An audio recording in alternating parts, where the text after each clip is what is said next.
The golden bracelet, my grandmother's last gift, and a symbol meant for the next matriarch of the Li family, gleams on Li Shua's slender wrist. It's the first thing I see, a sunlit mockery catching the light from the floor-to-ceiling windows of the boardroom. My father, Li Wei-ming, stands at the head of the long mahogany table, his expression one of solemn finality. He clears his throat and the hushed room falls silent. After careful consideration of the company's future and our family's legacy, he begins, his voice resonating with false gravity. I have made my decision. The responsibilities of CEO and the controlling shares of Li Corporation will be passed not to Mei Ying, but to her sister, Shuhua. He smiles at her, a warmth I haven't received in years. She has the temperament and the grace to lead us into a new era. The scent of the jasmine tea in my porcelain cup, usually a calming aroma, suddenly turns bitter, acrid, like poison on my tongue. 23 years of my life, of sleepless nights studying market trends, of sacrificing friendships for financial reports, of molding myself into the perfect, ruthless heir he always said he wanted. All of it crumbles to dust. My mother, Chen Rui, reaches across the table to squeeze Shuhua's hand. It's the right choice, Wei-ming, she says, her voice a silken weapon. Shuhua has a gentle touch. People are drawn to her. That's what this company needs. Not hostility. Shuhua, my adopted sister, lowers her head in a perfect display of humility. Father, mother, I can't, she whispers, her voice trembling just so. Mei Ying has worked so hard. She deserves it. I'm not qualified. But her fingers tighten around the bracelet, a silent claim of ownership. Nonsense, Father snaps, waving away her protest and my entire life's work with one gesture. Your sister is too aggressive. Her ambition is a liability. You, my dear Shuhua, are an asset. A strange emptiness hollows out my chest, but the familiar hot sting of tears doesn't follow.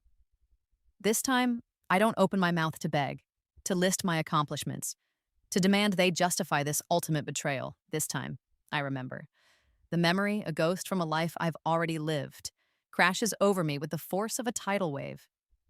I'm back in that sterile, private hospital room, the rhythmic beep of the heart monitor, the only companion to my ragged breaths. I was dying, alone and forgotten. Through the sterile quiet, I could hear the faint sound of a television in the nurse's station, reporting on the society event of the year, and there they were, father, mother, and Shuhua, their faces glowing with joy as they raised champagne glasses to celebrate Shuhua's engagement to a wealthy heir. They toasted her bright future while my life faded to black. I died for them once. I will not do it again. The transfer documents need your signature by tomorrow morning, Mei Ying. Father's voice pulls me from the chilling memory. He slides a thick manila folder across the polished table, the slick sound echoing in the silent room. It stops just before my teacup. Inside those pages is the legal instrument of my disinheritance. His tone is not pleading or apologetic. It is the flat, impatient command of a man who has already moved on, a man finalizing a distasteful but necessary transaction. He sees my silence as acquiescence, my stillness as defeat.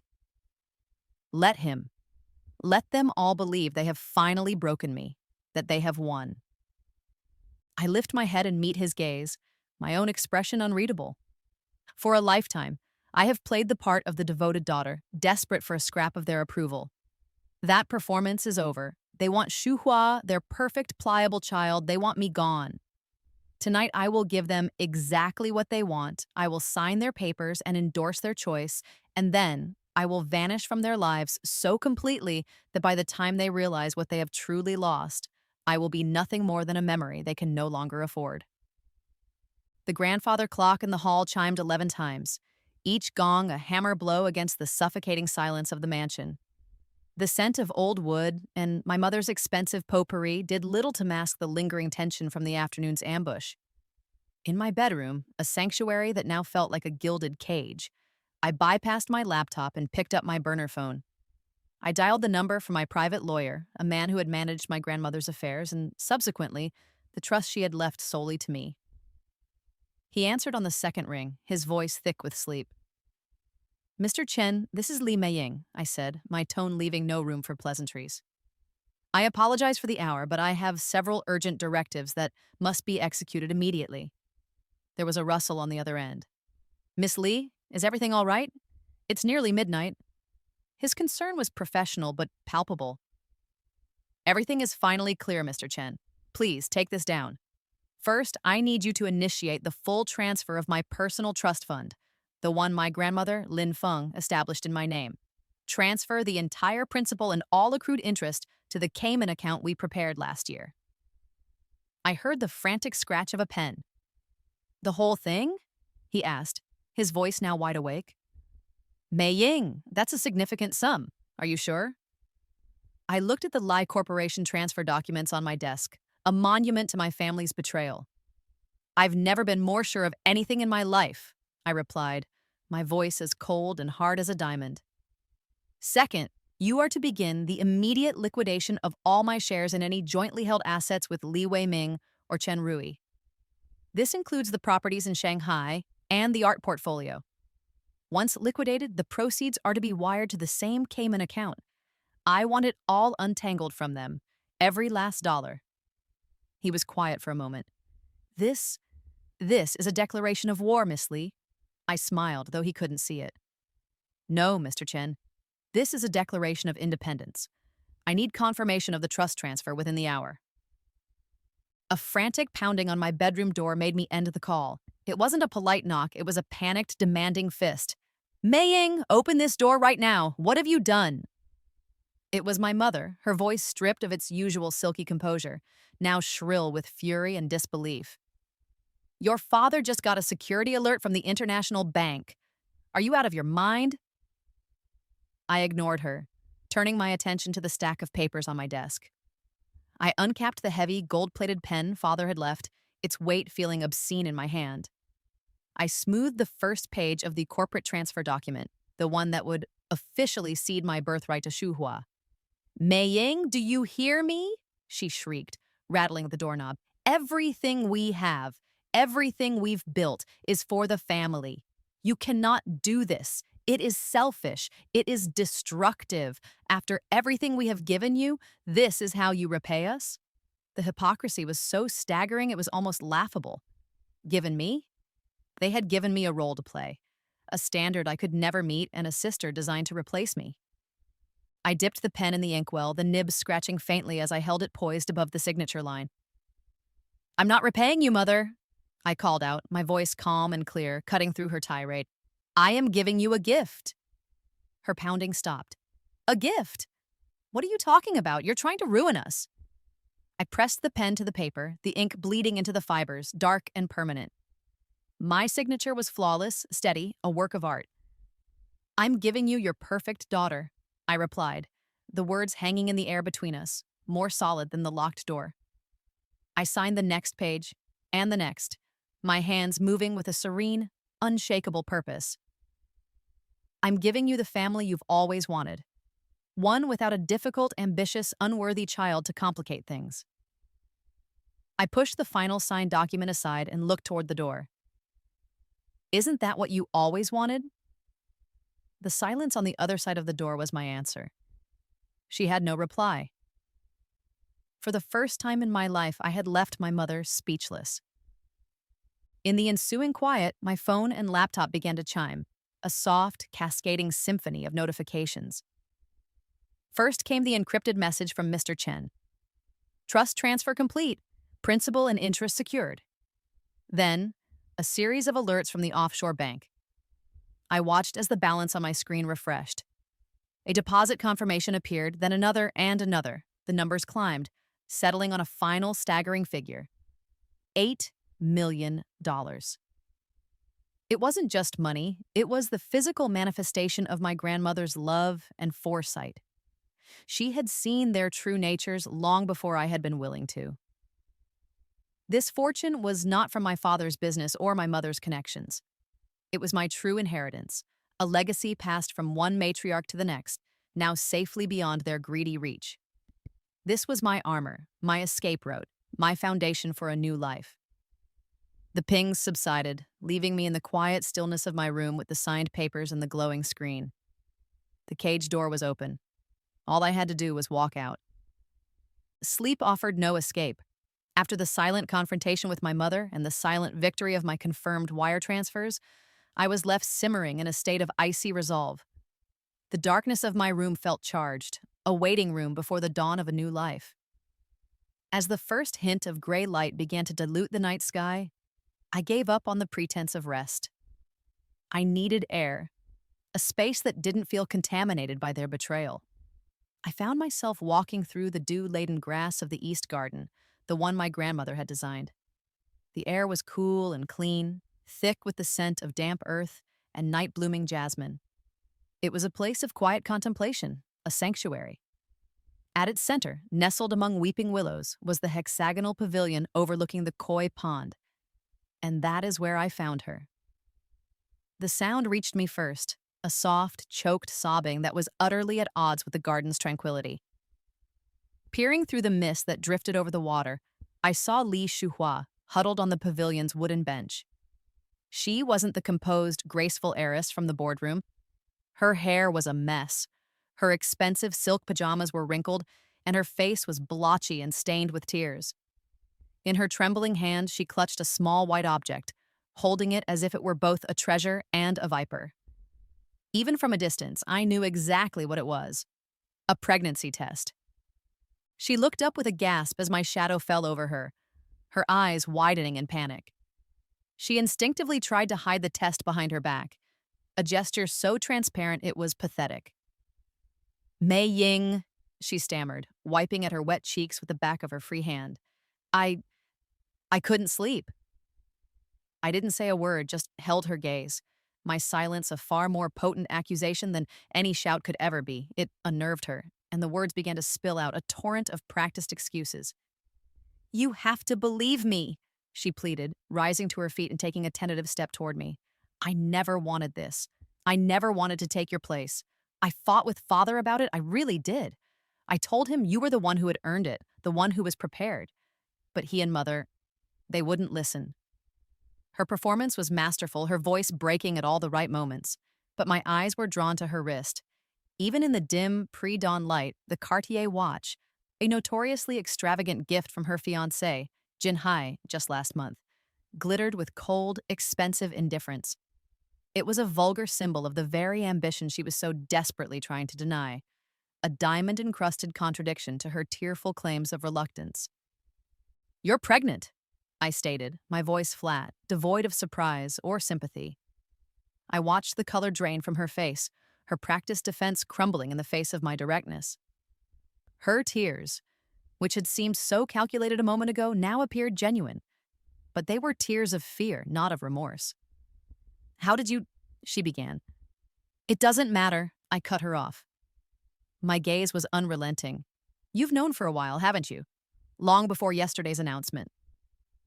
I took a deliberate step closer, invading the space of her feigned innocence.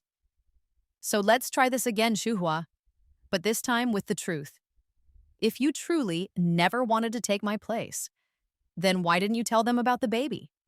Why didn't you use your pregnancy as the perfect, unassailable reason to decline the CEO position? You could have told them your health, or the health of their first grandchild, was your priority. It would have been the perfect, noble sacrifice. They would have had no choice but to keep me in place. That is, if you ever wanted them to." Her breath hitched and she looked away, cornered. The web of her lies was unraveling with every second of my cold, logical dissection. "Because," she faltered, her eyes darting around the pavilion as if seeking an escape route. "Because I couldn't! It was too complicated!" I remained silent, a patient predator waiting for its prey to make a fatal error. And she did. The confession, when it came, was a barely audible whisper, a secret she could no longer contain. "It was Jinhai," she breathed, the name falling from her lips like a stone. "He said it was for the best. He said that with the way the markets are, this was the only way to secure our future. Our child's future." She finally looked at me, her eyes swimming with a desperate, selfish plea for understanding. "He told me that if I had the company shares, Father would see our baby as the true, undeniable heir to the Lai legacy. He said it was the only way to guarantee our child's position in the family. He made me promise, Mei Ying. He made me promise to stay quiet until the papers were signed. The morning mist suddenly felt like a deathly cold shroud against my skin. The final piece of the puzzle clicked into place with sickening clarity. This wasn't just a simple case of my parents favoring the sweeter daughter. This was a coup orchestrated from the outside. Jinhai, the charming, ambitious fiancé from the powerful Jinhai group, wasn't just marrying Xu Hua, he was planning a reverse takeover. He saw my competence and my aggressive nature as an obstacle to his own influence over the Li fortune. He had coached Xu Hua, preying on her insecurities and her greed, transforming her into the perfect Trojan horse. The baby wasn't a happy accident. It was a strategic asset, a biological key to unlock my father's dynastic ambitions and secure the company. And Xu Hua, my weeping, fragile sister, was not an innocent pawn. She was a willing conspirator, trading her sister's birthright for a future secured by her fiancé's ruthless machinations. I took a slow step back, the wooden planks of the pavilion groaning softly beneath my feet. The distance between us felt like a chasm. Below us, in the pond my grandmother had built, giant koi swam in lazy circles, their brilliant orange and white scales undisturbed by the human drama playing out above. I looked at Xu Hua one last time, at her tears, her designer pajamas, her Cartier watch, her pregnancy. And I felt nothing. No anger, no pain, just a vast, arctic emptiness. "Congratulations," I said, and my voice carried across the still water with the chilling finality of ice cracking. "On your engagement, and on your future child." I let the words hang in the air for a beat, a final, deliberate twist of the knife. "And, of course, on your inheritance." Without waiting for a reply, I turned my back on her and walked away, leaving her to choke on the full weight of her treason in the cold morning light. I was in the middle of folding a cashmere sweater into my suitcase when the door to my bedroom crashed open, slamming against the interior wall with a sound that cracked the plaster. I didn't even have to look up. Only one person in this house dared to enter my space with such proprietary violence. Li Wei-ming stood in the doorway, his face a mottled, apoplectic shade of red, his chest heaving as if he'd run a marathon. In his clenched fist, he waved a sheaf of bank statements like a weapon. "What is this?" he roared, his voice echoing in the large room. He strode toward me, his movements jerky with fury, and hurled the papers into the air. They fluttered down around me, landing on my bed, my suitcase, the floor, white flags of his surrender to rage. "What in God's name have you done?" I calmly folded the sleeve of my sweater, refusing to give him the satisfaction of a reaction. He snatched one of the statements from my bed and shoved it in my face. The numbers were stark black and white. A starting balance of over $8 million, followed by a single, catastrophic withdrawal. The closing balance was a paltry sum, barely enough to cover the account's maintenance fees. "It's gone! All of it!" he screamed, his voice cracking. "Are you insane? Do you have any idea what you've done? The wire transfer for the Shenzhen expansion project was scheduled for 9 o'clock this morning. Our partners at Daewoo are waiting for that capital. It was the cornerstone of our 5-year plan." He began to pace, a caged tiger in a bespoke suit, running a hand frantically through his thinning hair. "You've sabotaged us. You've sabotaged this family, all because of a childish tantrum. You were upset you didn't get your way, so you decided to burn the whole company to the ground? To ruin your own sister's future out of spite?" He finally stopped pacing and pointed a trembling finger at me. "I knew you were ruthless, Ma Ying, but I never thought you were a monster." His words, meant to wound, slid off me like water off stone. The man screaming at me wasn't my father. He was a CEO whose asset had just liquidated itself. He wasn't mourning a daughter's betrayal, but the loss of a financial resource he had always taken for granted. As his tirade continued, a quiet, serene clock began ticking in my head. It was 10 in the morning. In exactly 12 hours, at 10 o'clock tonight, a Gulfstream G650 would be waiting for me on a private airstrip 30 miles away. It was chartered under a shell corporation I'd set up years ago, using the first dividends from grandmother's trust. A quiet little escape hatch for a future I had somehow always known would come. My destination was London, where a new life, a new identity, and a quiet apartment in Kensington awaited. This man's storm was just noise before the profound silence of my departure. He was furious I had taken what was mine. He was about to discover I was the only thing holding his crumbling empire together. But before I left them to their self-inflicted ruin, they deserved to see the rot at the heart of their perfect family, not for their sake, for mine. The truth would be my parting gift. The $8 million you're so concerned about, I said, my voice cutting through his rant with surgical precision, is the least of your problems, father. He stopped, mid-sentence, thrown off by my calm. The least of my problems? He scoffed, his laugh sharp and humorless. What could possibly be worse than my own daughter bankrupting our most important project? I set the folded sweater aside and walked slowly toward my laptop, which sat open on my antique writing desk. That money was my personal inheritance from grandmother Lin Feng, held in a trust that you were never a signatory on. Legally, you never had a right to touch it, let alone earmark it for a corporate expansion. I turned to face him, leaning back against the desk. You're panicking about a temporary liquidity problem. You should be panicking about a long-term criminal one. A flicker of confusion crossed his face. What are you talking about? Criminal? I gestured to the laptop. The company's finances are in a far more precarious state than you realize. But it has nothing to do with my withdrawal. The reason you don't have enough fluid capital to cover the Shenzhen payment is because your chosen heir, your perfect, gentle daughter, Xu Hua, has been systematically embezzling from the company's operational accounts for the last 6 months. His face contorted, first in disbelief, then in rage. How dare you? He spat. You get caught sabotaging the company, so you try to deflect by slinging mud at your sister? She would never. Xu Hua adores this family. She doesn't have a greedy bone in her body. I simply raised an eyebrow and turned the laptop to face him, doesn't she? I clicked the mouse, and a video file opened, filling the screen. The footage was crisp, high definition, shot from a discreet angle overlooking my home office desk, a room Xu Hua often used when I was out, claiming she liked the view. I installed a security camera last month after noticing some financial discrepancies I couldn't account for. I thought it was a junior accountant. Turns out the thief was much closer to home. The video was time-stamped from 2 weeks prior at 1:17 a.m. It showed Xu Hua sitting at my desk, a stack of blank expense reports beside her.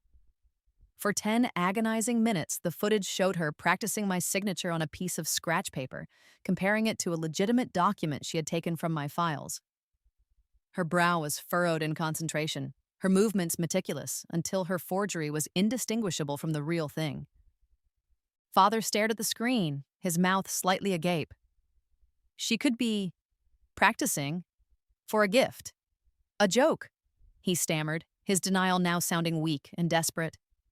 Then watch the rest, I said coldly. I clicked to another file. This one was a split screen. On the left was the video feed from 3 nights ago. It showed Xu Hua, now confident, swiftly signing my name to a wire transfer authorization for $25,000 payable to a logistics vendor I had never heard of. On the right side of the screen, I had pulled up the bank records. It showed the wire transfer going through, not to a vendor, but to a shell corporation named Golden Future Holdings.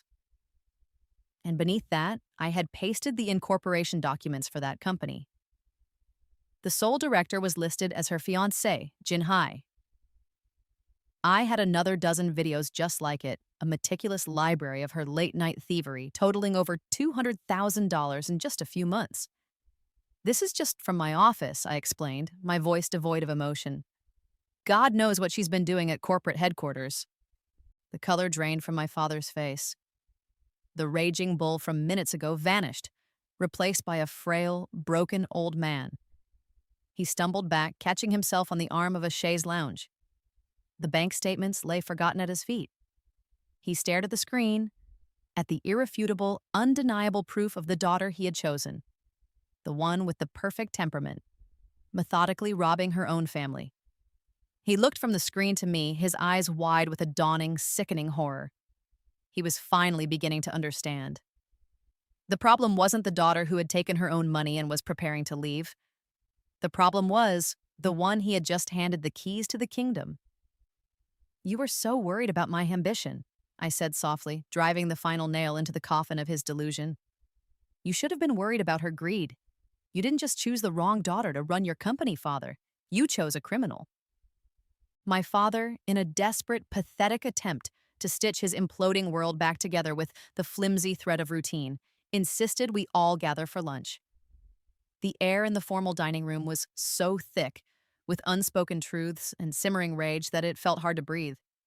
We sat around the obscenely large rosewood table, a tableau of a family in its death throes. Shuhua, pale and red-eyed, stared intently at her untouched plate of food, a convicted felon awaiting sentencing. My father, his face still ashen from the morning's revelations, attempted to project an aura of patriarchal control that was now utterly laughable. And my mother, a porcelain statue of denial, picked at her salad, her movements brittle and sharp. They were all avoiding my gaze, treating me like the sun, too dangerous to look at directly, even as my presence scorched them. I, in contrast, was serene. I ate my sea bass methodically, my calm a stark counterpoint to their turmoil. When I was finished, I dabbed my lips with a linen napkin, placed it on the table, and reached for the large envelope I had placed on the chair beside me. I slid it into the center of the table with a soft, definitive sound that cut through the silence. It lay there between the crystal water glasses and the silver cutlery, a paper bomb waiting to detonate. "What now, Maying?" Father asked, his voice weary, devoid of the morning's fury. "More videos? More accusations? Haven't you done enough?" I simply looked at him. "Open it." My mother looked from the envelope to my father, a frown creasing her brow. "Why, Ming, don't. This is ridiculous. She's trying to torment us." But my father, perhaps sensing there was no running from this final blow, reluctantly reached out. His fingers trembled as he broke the seal. He pulled out the multi-page document, his eyes scanning the first page. I watched his face slacken, the last vestiges of his authority dissolving into pure, unadulterated fear. I could picture the words he was reading, having memorized them myself. The official letterhead of the International Genetics Laboratory, the subject line paternity analysis report, and the two names listed for comparison: Li Wei-ming and Li Shuhua. My mother, still clueless, leaned forward. "What is it? Some sort of legal document from Shuhua's adoption agency?" She looked at me, her eyes filled with scorn. "Are you trying to prove she's not a real Li? We already know that, Maying. We chose her." I held her gaze, and for the first time, I felt a sliver of something that might have been pity. "No, Mother," I said, my voice quiet but carrying the weight of an executioner's judgment. "This proves she is." I let that statement hang in the air as my mother's expression shifted from contempt to confusion. I turned my attention fully to my father, whose face was now a mask of ashen horror. "You can't legally adopt your own biological child, after all," I continued, my voice mercilessly clear. The confusion on my mother's face curdled into dawning comprehension. She looked at her husband, who refused to meet her eyes, instead staring at the paper as if it could swallow him whole. I delivered the final, fatal truth, speaking directly to my mother but indicting my father. For 23 years, he has passed off his bastard child as a nameless orphan he benevolently rescued. For 23 years, he has made you raise, love, and nurture the living evidence of his affair. And for 23 years, I said, my voice dropping to a near whisper that was more terrible than any scream, you have both chosen your bastard over your legitimate heir. The words landed, and in the ensuing silence, the only sound was the high-pitched porcelain ring of my mother's teacup as it slipped from her nerveless fingers, followed by the sharp, explosive shatter as it hit the marble floor. The spell was broken. A choked sob escaped Shuhua's lips. My mother made a small, wounded sound, a hand flying to her mouth as she stared at her husband, her eyes wide with the horror of a lifetime of deceit revealed in a single, brutal moment.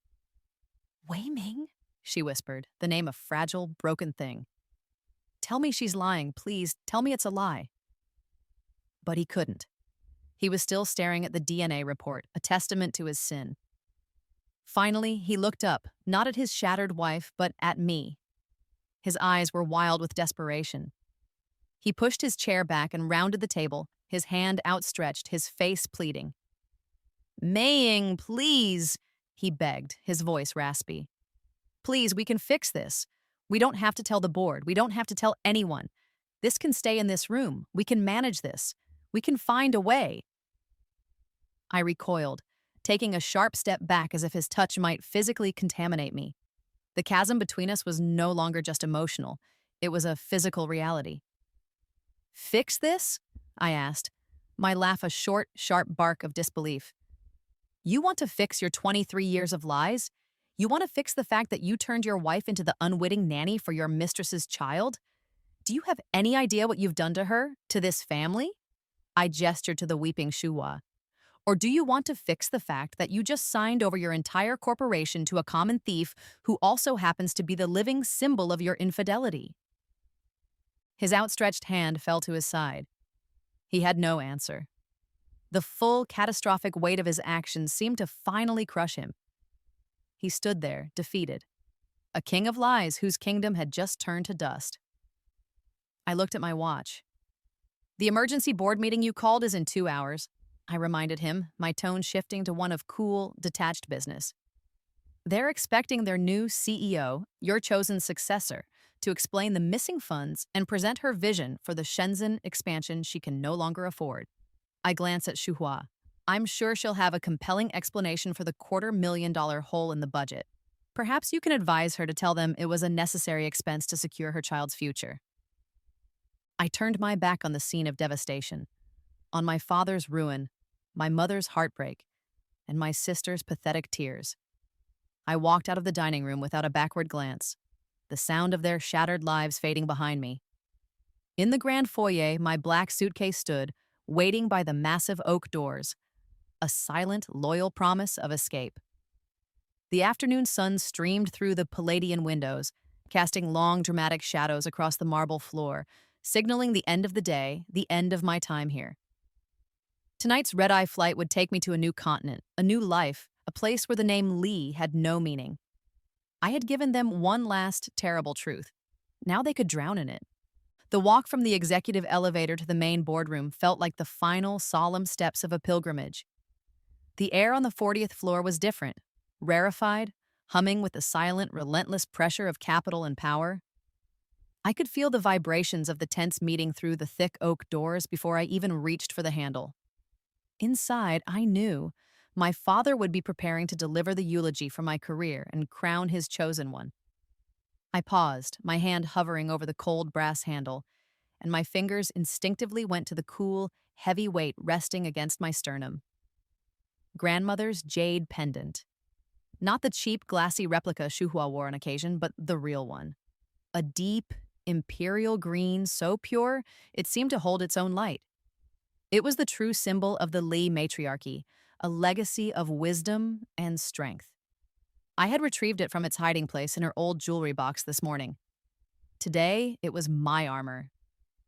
Taking a deep breath, I pushed the doors open and walked in.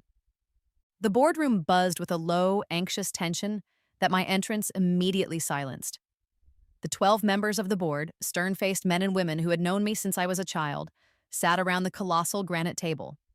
Their eyes, a mixture of pity, curiosity, and suspicion, all swiveled towards me. At the head of the table, my father stood, a sheaf of papers in his hand, his face a carefully composed mask of grim authority. Beside him, Shuhua sat rigidly, looking pale and fragile, a lamb being readied for a coronation she was terrified to receive. Father's eyes narrowed as he saw me. Mei Ying, this is a closed board meeting, he said, his voice tight with forced restraint. You are no longer an executive. You have no place here. I ignored him completely, my gaze sweeping across the faces of the board members, making eye contact with each one before letting my eyes land on the company chairman, Mr. Liu. Before you announce your successor, I said, my voice resonating with a calm authority that commanded the room, there are material facts concerning the company's financial integrity and the fitness of your chosen candidate that you must be made aware of. Facts pertaining to sustained deliberate embezzlement from corporate accounts. A collective gasp went through the room. The board members exchanged shocked, uneasy glances. My father's composure shattered. This is an outrage. She's been fired, and now she's trying to poison the well with slanderous accusations. Shuhua shot to her feet, her chair scraping harshly against the floor. Mei Ying's lying, she cried, her voice cracking on the last word, betraying her panic. She's just bitter because she was passed over. I love this company. I would never do anything to hurt it. I turned my head slowly to face her, my expression unreadable. You would never what, Shuhua? I asked, my voice dangerously soft. You would never forge my signature on dozens of expense reports? You would never approve fake invoices for shell companies? You would never systematically wire over $200,000 of corporate funds directly into a holding company owned by your fiancé? Her face, already pale, turned the color of ash. She opened her mouth, but no sound came out. Without another word, I walked to the head of the table, placing my laptop beside my father's notes. He watched me with a look of pure hatred, but he was powerless to stop me. I connected the laptop to the boardroom's integrated projection system. The massive screen behind the chairman, usually reserved for quarterly reports and market projections, flickered to life, displaying my desktop. The board members leaned forward, their expressions now wrapped with morbid fascination. As some of you know, I began, addressing the room as if I were leading a presentation, I've been overseeing a digital upgrade of our internal accounting systems. It allowed me to notice certain anomalies in the operational budget. At first, I suspected a low-level accounting error. The truth, as you will see, is far more disturbing. I clicked open the first file. It was the high-definition video of Shuhua at my desk in the dead of night, meticulously practicing my signature. An audible murmur rippled through the room. Here, I narrated coolly. We have the new CEO-designate preparing for her fiscal responsibilities. I then opened the split-screen file. On one side, the video of Shuhua confidently signing a wire transfer. On the other, the digital paperwork for that transfer showing the recipient as Golden Future Holdings. And beside that, the public incorporation documents for that company, listing Jinhai as the sole director. I cycled through a dozen such instances, a relentless, damning slideshow of her crimes. The silence in the room was absolute, broken only by the soft whirring of the projector. Shuhua had collapsed back into her chair, her face buried in her hands, her shoulders shaking with silent sobs. Every eye was on her. Every board member, every person in that room now saw her not as a gentle heiress, but as a common thief. And then, in a final, desperate act of self-preservation, she snapped. She lifted her head, her face a mess of tears and mascara, and pointed a trembling finger at our father. "He made me do it!" she shrieked, her voice hysterical. "I didn't want to, but he made me!" The entire room reeled back as if struck. My father's jaw dropped, his face a canvas of pure, unadulterated shock. "What?" he choked out. Shuhua was fully committed to her lie now, the words tumbling out in a frantic, sob-choked rush. "He said we needed the money for the wedding. He said Jinhai's family was old money and they expected a grand ceremony and that my dowry had to be substantial. He said the company had to provide it. He's the one who showed me how to do the signatures. He said it wasn't stealing, it was just borrowing, and that the board would understand it was a necessary family expense." Before my father could even begin to defend himself against this fantastical, venomous lie, a figure rose from the far end of the table. It was Mr. Zhang, my grandfather's oldest friend and business partner, a man whose integrity was legendary. His face was grave, etched with a profound disappointment that was more powerful than any anger. He didn't look at Shuhua. He looked only at my father. "Wei Ming," Mr. Zhang said, his voice heavy with sorrow, but carrying across the room with immense authority. "I have known you since you were a boy. Your father, my dearest friend, built this company from nothing on a single principle: integrity. Our handshake was our bond. Our word was our law." He paused, his gaze sweeping over the chaos. He would be utterly, inconsolably ashamed today. "I trusted you with his life's work. I trusted you with his legacy. And you have brought us this." He gestured with a dismissive wave at the squabbling, broken pair at the head of the table.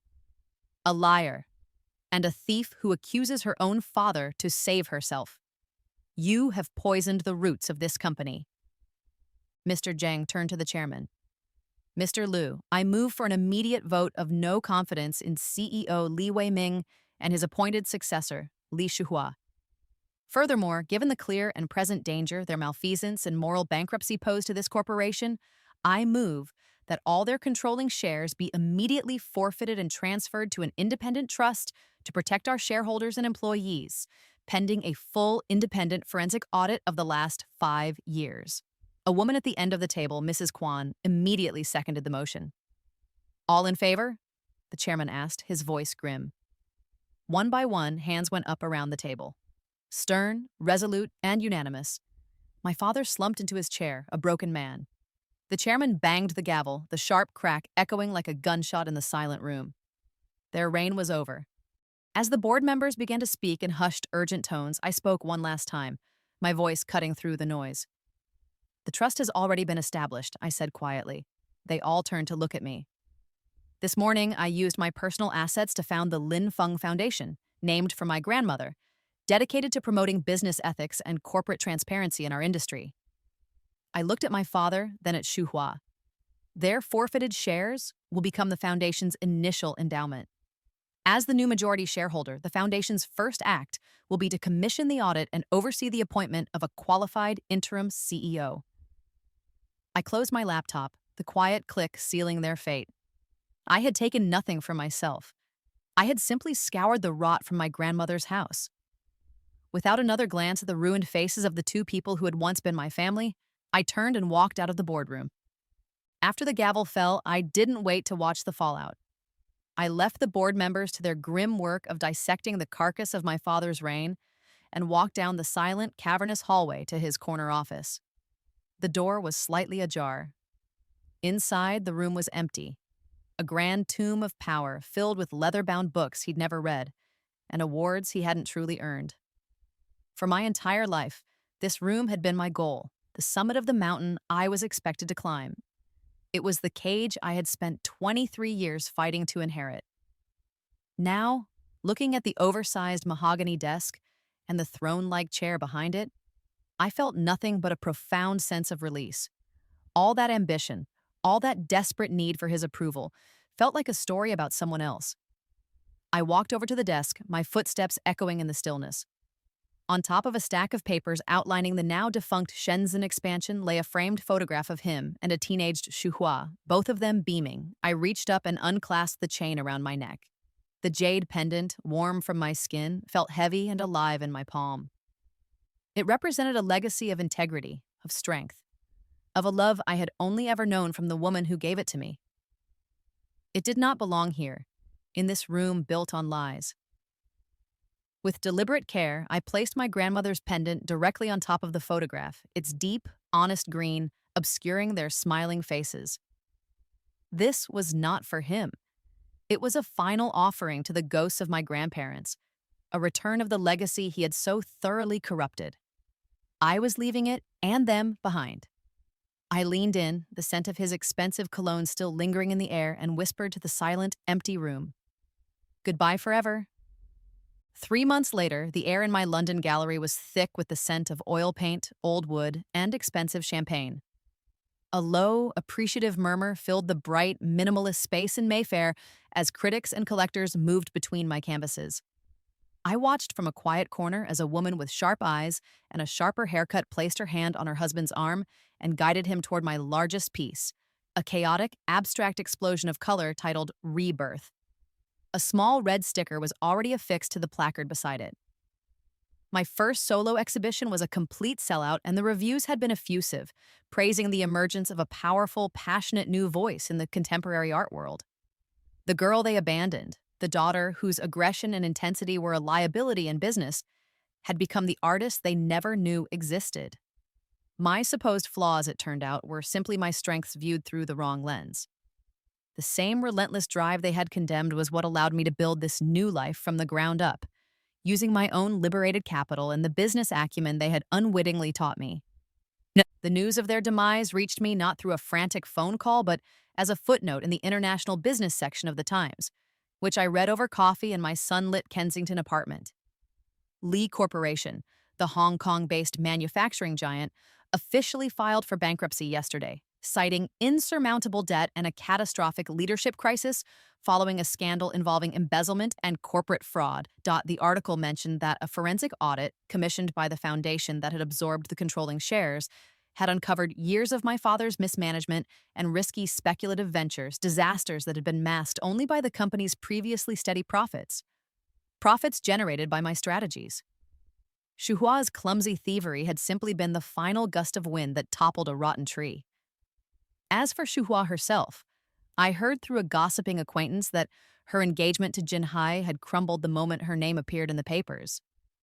He was a man who invested in assets, and a penniless, disgraced fiancé with a baby on the way was a liability he had no intention of carrying. She was left alone with nothing but the consequences of a betrayal that had cost her everything she'd schemed for, and a family that had never truly been hers. I felt no joy, no schadenfreude. I simply felt the quiet, profound satisfaction of a problem resolved. Sometimes the best revenge isn't an act of vengeance at all. It's simply living well and with purpose, while those who wronged you destroy themselves. Looking out over the London rooftops as the sun began to set, I felt the last anchor to my past life dissolve. In another existence, their betrayal had led me to a lonely, bitter end. They had chosen her over me, and I had simply faded away. When I was given a second chance, they made the exact same choice, expecting me to break as I had before. But they hadn't counted on my memory. They hadn't counted on the strength forged in the fires of a death I had already endured. They chose her over me twice. This time, I chose myself.